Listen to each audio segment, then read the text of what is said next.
How do you tell the story of a community's ambition?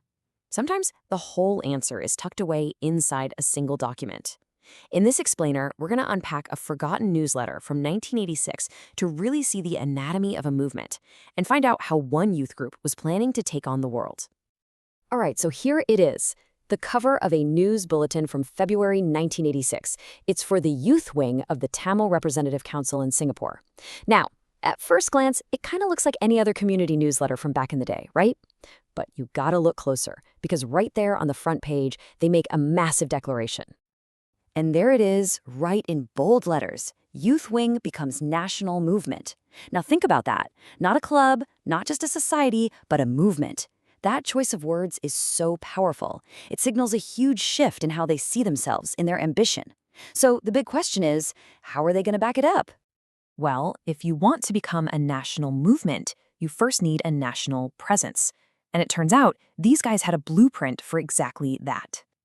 See, that little map on the cover? That wasn't just for decoration, it was a statement.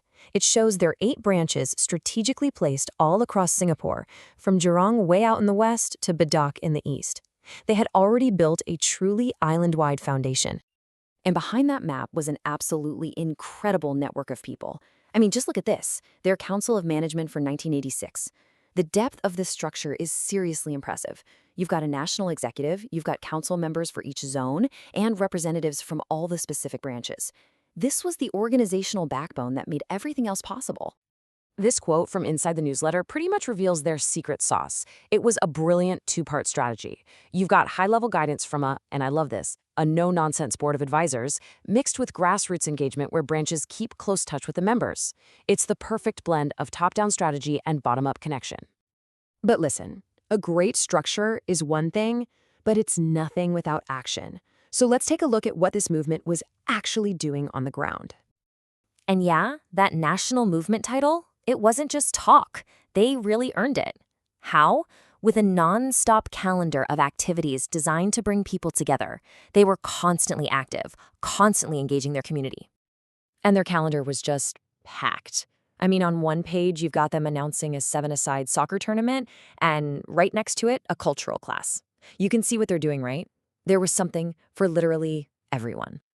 Flip the page, and there's even more. A storytelling session for kids that got so popular, they had to expand it to 6 different branches. And then, hey, a recreational hike. They were hitting all the notes: sports, arts, education, family fun. All this community engagement really proved they were masters of mobilization. And that brings us to this number, $28,060.15. Just let that sink in for a second. We're talking about 1986. It's an astonishing figure. So, of course, you have to ask, how on earth did a youth group manage to raise that kind of cash back then? Well, the answer is buried right here in this article, and it's pretty incredible. They held what they called a walkathon blitz for their education fund. And get this, they mobilized 1,000 volunteers all across the entire country for a single day. The article says it was a memorable day, and you can see why. This wasn't just fundraising, it was a powerful demonstration of their community's strength. Okay, so they had the local community totally covered. But their vision? Oh, it was way bigger than that. They were also focused on building up leaders and making connections well beyond Singapore. And this is so important. They were investing back into their own people.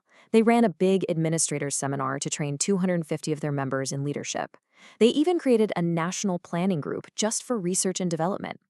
See, the goal wasn't just to serve the community today, it was about training more able people for the community of tomorrow. That's some serious long-term thinking. And like I said, their ambition didn't stop at the border. In 1985 alone, their members were joining the SHIP for Southeast Asian Youth Program, and they sent a representative all the way to India for an Asian Youth Conference. They were actively putting themselves on the world stage. And all that work, it got them some serious recognition.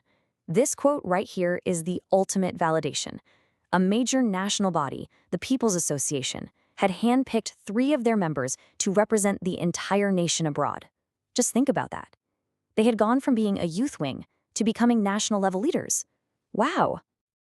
So when you step back and you put it all together, the solid structure, the nonstop activities, the leadership training, that national recognition, It all leads to one powerful conclusion about the year 1986.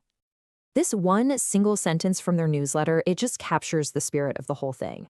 For them, becoming a national movement wasn't the peak. Nope, it was the launch pad. They saw 1986 as the takeoff year for 5 more years of growth. The confidence and the ambition are just radiating off the page. And that leaves us with one final thought, doesn't it? This newsletter is so much more than a historical document. It's a snapshot of momentum and pure optimism.